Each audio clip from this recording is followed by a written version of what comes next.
Hello and welcome. This is Cara, and this is the second video I'm working on for our Dollar Tree Fall Halloween Challenge. And you'll see why my hands are a hot mess in just a second. A couple people in the group had some questions about other items that they can use since maybe they don't have a Dollar Tree or they have a lot of things in their stash. So I've kind of updated the things that we can use. If you have in your stash, and I've had this, maybe it was just last year, but maybe the year before, and I'm thinking I'll use it, but if you have Halloween paper in your stash that you are wanting to use, excuse me, and maybe you don't have a Dollar Tree, or maybe you're like me and you've hoarded things and you haven't used them yet, and you want to use them up, this would be a great challenge to do that with. So we might have to change it to Dollar Tree / stash busting challenge.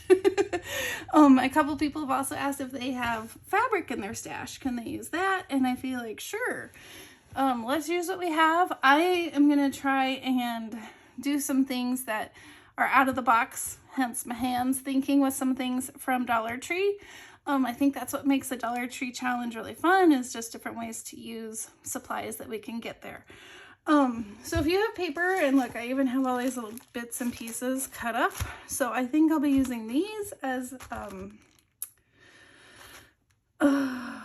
bits in my journal. Words are hard. All right, so let me show you a little clip of what I made. My kids and I made some marble paper. So I'm going to show you a clip and let's go right there. Okay, so to do marble paper, you need a big pan. Mine was burnt on the bottom, and I'm using some Dollar Tree shaving cream. If you already have some, perfect.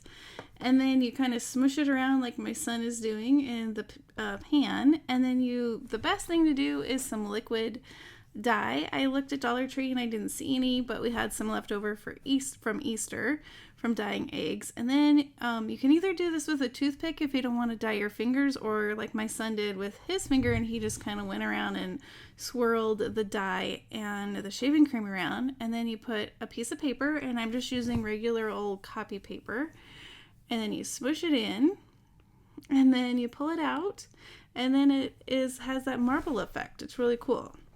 So then we got brave and we tried 2 colors.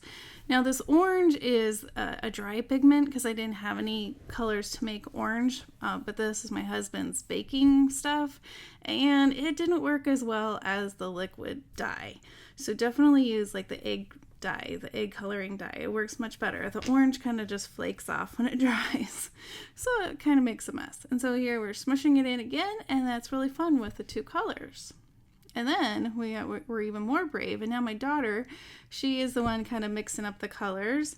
And so now we have orange, green, and we added purple. And we kind of mix it up.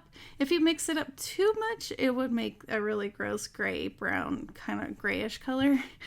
We know, because my kids then took the shaving cream and continued to play with it once we were done making the paper. This is a really fun way, something different than coffee dyeing or tea staining, a fun way to kind of add some color to your paper. All right, back to my other clip.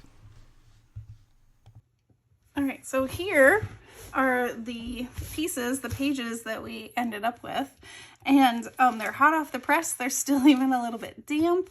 I have the orange. This is when my son and I first started trying to remember from preschool how I did this. And then here we have the red, which you'll see the liquid dye, the stuff that you dye your eggs with, is much better than the dry stuff. But I didn't have any yellow to make orange, so I used the dry stuff. There's red, and here's green. This was also liquid, and I think it turned out pretty cool.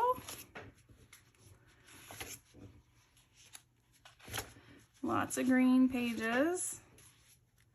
There's orange and green. And then we tried some purple.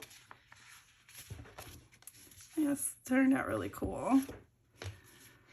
So yeah, once these are dry, I can use them as my pages or backings for tags. And then we attempted to make our own purple.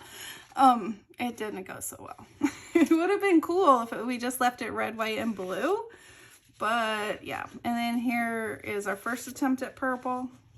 Here's some more orange and green. And then my daughter was like, Mom, do all the colors. So here we go. And they turned out pretty cool. Again, the liquid dye, much, much better. So yeah, those are my marble pages that I have a bunch that I can now use in my journal. And again, I may or may not use, but I think it would work. Some pages from Hey Pumpkin, or I might just use pieces for tags. I don't know. But again, use your stuff. I was going to make my signatures today, but I still have to let these dry. And then I'll show you. I was gonna say, yeah, this will probably be in my next video that I show you the signatures.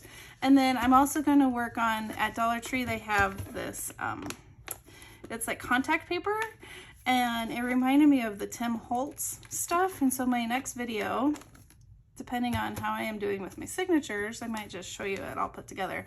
But I wanna kind of alter this and make some tags and try and make it a little more spooky. So I think that will be fun. And see, I don't know if this and this are gonna go. So yeah, so we'll see. Okay, all right. Thanks for watching, and I'll see you in the next video. And maybe my hands won't be this color. All right, bye.